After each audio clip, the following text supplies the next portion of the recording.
Hello, today we will be discussing piecewise functions.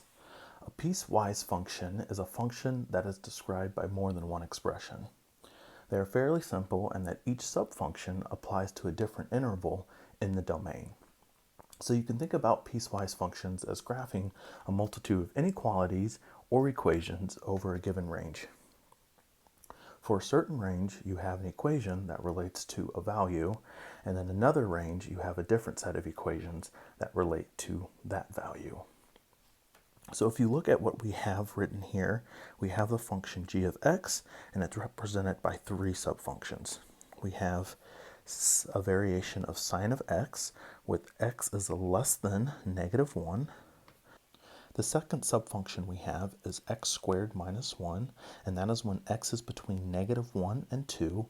And then the last subfunction we have is negative x plus 6, and that is when x is greater than or equal to 6. If we look at the graph, then we can see that we have this sine of x, which is less than -1, so that's this portion located right here.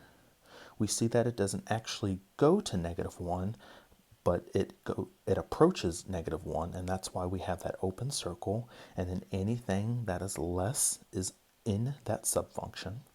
The next subfunction we have is x squared minus 1, and that is when x is between -1 and 2, and that's what we have here. We have that -1 value up to the 2 value, but it doesn't touch either -1 or 2, and that is why you have open circles.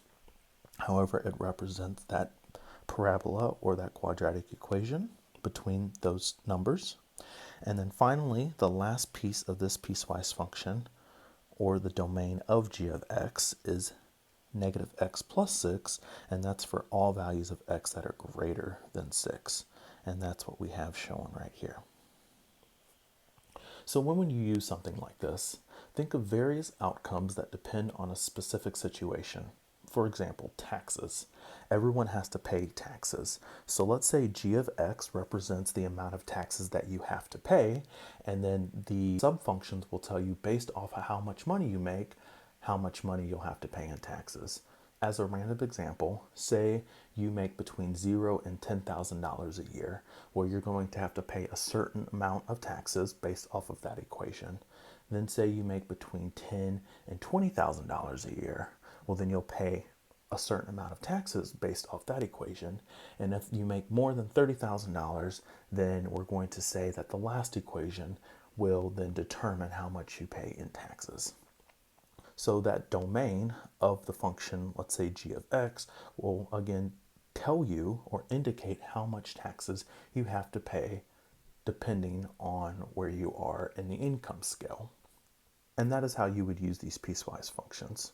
If you need a refresher on how to graph standard equations, I will link a video in the description below. But if you're up to date on that and know exactly how to do that, we'll get started with a few examples. We have the function t of x, which is represented by three subfunctions. We have x plus 2 if x is less than or equal to -1. We have the second subfunction, x cubed, if the absolute value of x is less than 1. And then our last subfunction is negative x plus 3 if x is greater than or equal to 1. So we will start with the very first function, and that is x plus 2. So we draw our graph, and we're saying that x has to be less than -1. So that is any value past this point. And so what do? Is we graph this x plus 2, which is less than -1. So if we do an intercept, we have at positive 2, and then we have a positive slope. So we're going to go down 1 over 1. So our first point is here, and we see that it's less than or equal to. So it's actually going to touch at this point.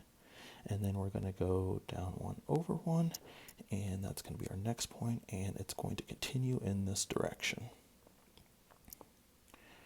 All right, so that is our first subfunction.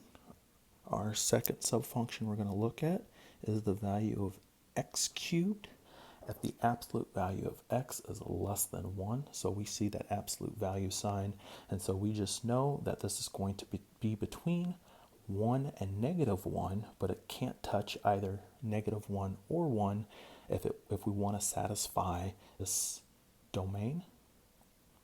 And so let's graph this out. We're going to be between negative 1 and 1, and we have the subfunction x cubed.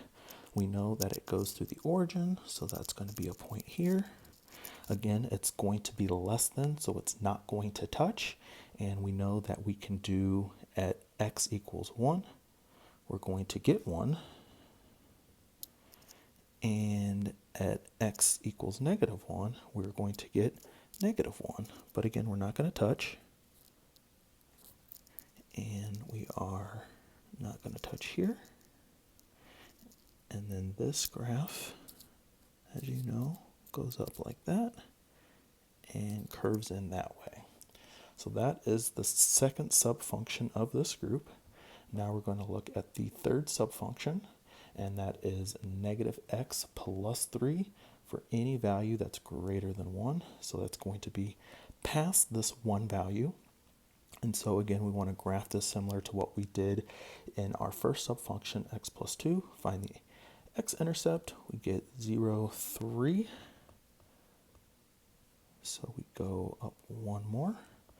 And then what we want to do is we go down 1 over 1, and we're going to start here at 1, and because it is greater than or equal to, we know we're going to have a closed circle. We're going to go down 1 and over 1, and that puts us here. And now we can draw this line out this way. So again, this graph represents the function t of x, and it has 3 subfunctions that represent that whole function in its entirety, x plus 2, x cubed, and negative x plus 3 with specified ranges, and this is what the graph looks like. And there you go. Now you understand and are able to draw functions that is defined by multiple subfunctions or piecewise functions. If you have any questions or comments, please leave them below. If you learned something, please like this video and subscribe, and we'll see you next time.